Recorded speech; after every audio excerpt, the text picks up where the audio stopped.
Hi everyone, welcome to Python life YouTube channel. ఈ వీడియోలో మనము క్లౌడ్ గురించి తెలుసుకుందాం. ఓకేనా? సో ఫస్ట్ మనము క్లౌడ్ గురించి డిస్కస్ చేసే ముందు ఫస్ట్ స్టోరేజ్ అంటే ఏంటి అనేది తెలుసుకుందాం. ఓకేనా? సో ఫర్ ఎగ్జాంపుల్ మనకి మన ల్యాప్టాప్స్ అయినా మొబైల్స్ అయినా కంప్యూటర్స్ అయినా ఉంటాయి. సో వీటిలో మనం మన ఫొటోస్ కానీ వీడియోస్ కానీ ఎక్కడ ఒక చోట స్టోర్ చేయాలి. ఓకేనా? ఆ స్టోరేజ్ స్పేస్నే లైక్ మనం ఇప్పుడు ఫోన్స్లో అయితే మనం మెమొరీ కార్డ్ అంటాం, కంప్యూటర్స్లో అయితే హార్డ్ డిస్క్ అని అంటాం. ఓకేనా? Like hard disk or memory card.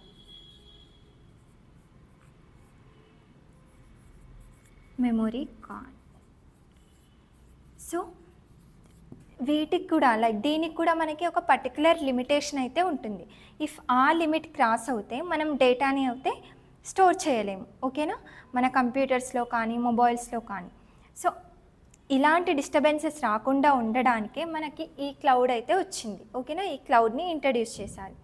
So cloud nothing but ఏమంటే like it is the process of accessing the data and storing the data via internet అని చెప్పొచ్చు. అంటే మనం డేటాని స్టోర్ చేయొచ్చు అండ్ డేటాని రిట్రైవ్ ఆర్ యాక్సెస్ చేసుకోవచ్చు అని చెప్తున్నాం. So without any limitation. ఓకేనా? సో ఇది మనకి క్లౌడ్ నథింగ్ బట్ ఏంటి, మనం డేటాని యాక్సెస్ చేసుకోవచ్చు ఆర్ స్టోర్ చేయొచ్చు వితౌట్ ఎనీ లిమిటేషన్ అని చెప్తున్నాం. ఇది మనకి cloud. So next cloud providers అని అంటున్నాం. క్లౌడ్ ప్రొవైడర్స్ అంటే ఏంటి అంటే క్లౌడ్ సర్వీసెస్ని ప్రొవైడ్ చేసే వాటిని మనము క్లౌడ్ ప్రొవైడర్స్ అని అంటాం. ఓకేనా? అంటే మీకు ఇంకా నీట్గా అర్థం అవ్వాలి అంటే కొన్ని కంపెనీస్ లైక్ అంటే స్టోరేజ్కి ఎలాంటి లిమిటేషన్ ఉండొద్దు అని ఒక ఎన్విరాన్మెంట్ని క్రియేట్ చేశాయి. ఓకేనా? ఆ ఎన్విరాన్మెంట్లో మనం ఏ అప్లికేషన్ డేటాని అయినా స్టోర్ చేయొచ్చు. సో ఆ ఎన్విరాన్మెంట్ని మనం ఏమంటామంటే క్లౌడ్ ఎన్విరాన్మెంట్ అని అంటాం. ఓకేనా? సో ఆ క్లౌడ్ ఎన్విరాన్మెంట్ని ప్రొవైడ్ చేసే వాటిని మనము క్లౌడ్ ప్రొవైడర్స్ అని అంటున్నాం. Okay? So cloud providers nothing but ఏంటి, క్లౌడ్ సర్వీసెస్ని ప్రొవైడ్ చేసే వాటిని మనము క్లౌడ్ ప్రొవైడర్స్ అని అంటున్నాం. సో సెకండ్ చూడండి, టైప్స్ ఆఫ్ క్లౌడ్ ప్రొవైడర్స్ అంటున్నాం. అంటే మనకి కొన్ని different types of cloud providers అయితే ఉంటాయి. సో ఇక్కడ కొన్ని చూద్దాం. ఏడబ్ల్యూఎస్ అని examples, Azure and GCP, next OCI and Alibaba cloud and Dell. Okay? So ఇలా మనకి డిఫరెంట్ టైప్స్ ఆఫ్ క్లౌడ్స్ అయితే ఉంటాయి, క్లౌడ్ ప్రొవైడర్స్ అయితే ఉంటాయి. సో ఇప్పటి వరకు మనం ఏం చూసాం, క్లౌడ్ అంటే ఏంటి and different types of cloud providers గురించి డిస్కస్ చేసాం. సో నెక్స్ట్ ఇప్పుడు మనము how cloud and DevOps work together. ఓకేనా? సో అంటే క్లౌడ్కి అండ్ డెవాప్స్కి మధ్య రిలేషన్ ఏంటి అనేది చూద్దాం. ఓకేనా?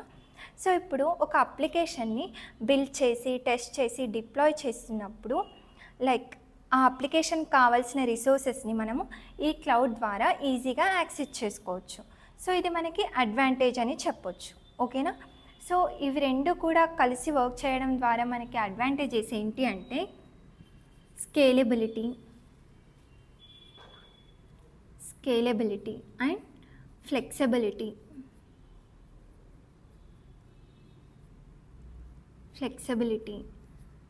నెక్స్ట్ సెక్యూరిటీ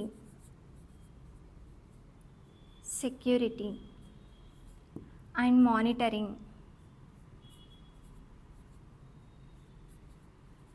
సో ఇలా మనకి డిఫరెంట్ టైప్స్ ఆఫ్ అడ్వాంటేజెస్ అయితే ఉంటాయి. ఓకేనా?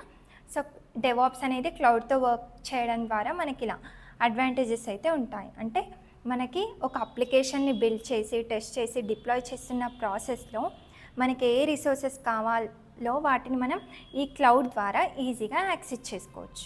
ఓకే? టిల్ నౌ మనం ఏం చూసాం, క్లౌడ్ ప్రొవైడర్స్ గురించి తెలుసుకున్నాం and different types of cloud providers ఏమేమి అవైలబుల్గా ఉన్నాయి అండ్ నెక్స్ట్ క్లౌడ్కి డెవాప్స్కి మధ్య రిలేషన్ ఏంటి అండ్ అడ్వాంటేజెస్ గురించి చూసాం కదా. సో ఇది మనకి క్లాస్.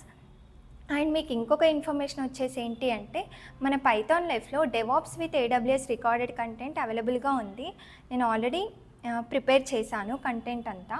ఇఫ్ మీకు ఇంట్రెస్ట్ ఉంటే, ఇఫ్ నేర్చుకోవాలని ఇంట్రెస్ట్ ఉన్న వాళ్ళు ఈ కాంటాక్ట్కి రీచ్ అవ్వచ్చు. సో వీళ్ళు మీకు డెమో అండ్ సిలబస్ అయితే ప్రొవైడ్ చేస్తారు. ఇంకా మోర్ ఇన్ఫర్మేషన్ కోసం వాళ్ళని రీచ్ అవ్వండి. Thank you for watching. Thank you.